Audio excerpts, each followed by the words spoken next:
2022년 2월 22일 믿음의 사람들 이야기를 시작합니다.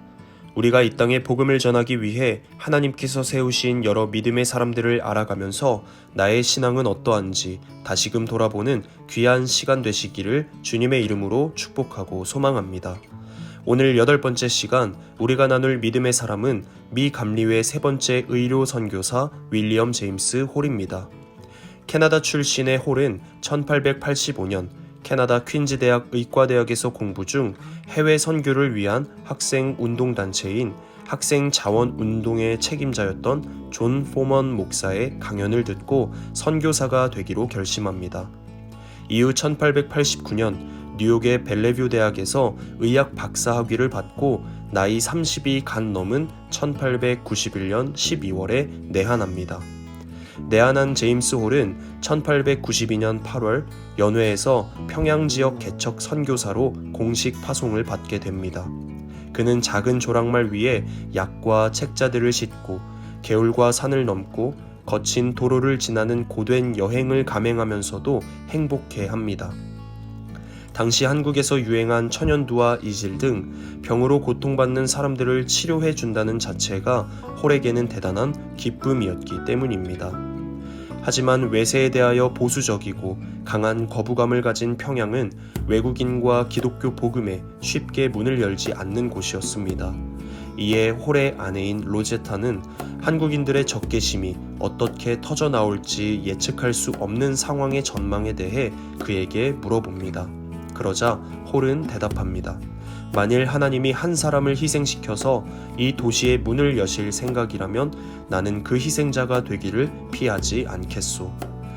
이런 담대한 믿음을 기반으로 홀은 1893년 평양에 병원과 집으로 쓸 건물 2채를 사고 1894년부터 병원, 학교, 교회, 곧 미 감리회의 삼각 선교 사역을 본격적으로 시작합니다. 그러나 기쁨도 잠시 1894년에 한국에서 청일전쟁이 일어납니다. 평양은 청일전쟁 당시 가장 치열한 전투가 벌어진 곳이었습니다. 홀은 참혹한 전쟁으로 인해 부상당한 수많은 병사와 평양에서 정처 없이 울부짖던 수많은 한국인들을 정성껏 돌봅니다. 그런데 안타까운 일이 생기게 됩니다. 밤낮으로 환자들을 치료하던 홀이 열병에 걸리게 된 것입니다. 홀은 곧바로 서울로 이송되어 치료를 받았지만 결국 1894년 11월 24일 토요일 저녁 아내 로제타의 손을 잡고 젊은 34세의 나이로 생을 마감합니다. 그는 생을 마감하기 전 아내 로제타에게 마지막으로 이런 말을 남겼다고 합니다. 내가 평양으로 간 것을 후회하지 마시오. 나는 그리스도를 위해 그 일을 했고 하나님이 내게 갚으실 것이요. 디모데전서 1장 12절에 보면 나를 능하게 하신 그리스도 예수 우리 주께 내가 감사함은 나를 충성되이 여겨 내게 직분을 맡기심이니. 자신에게 능력을 주셔서 반대편에 있는 저 먼 나라 한국에서 치료할 수 있게 하시는 예수 그리스도께 죽기까지 충성하며 나아간 홀. 그는 주께서 넘치도록 부어주신 은혜에 감사하며 죽도록 충성하는 훌륭한 의료 선교사였습니다. 나 한 사람을 희생시켜 평양의 문을 열 수 있다면 그가 평양에서의 선교를 결심하며 가졌던 마음입니다. 그런데 놀랍게도 제임스 홀을 시작으로 평양은 이후 대부흥이 일어나는 구심점이 됩니다. 하나님께서 세우신 한 사람의 능력이 이렇게나 강력합니다.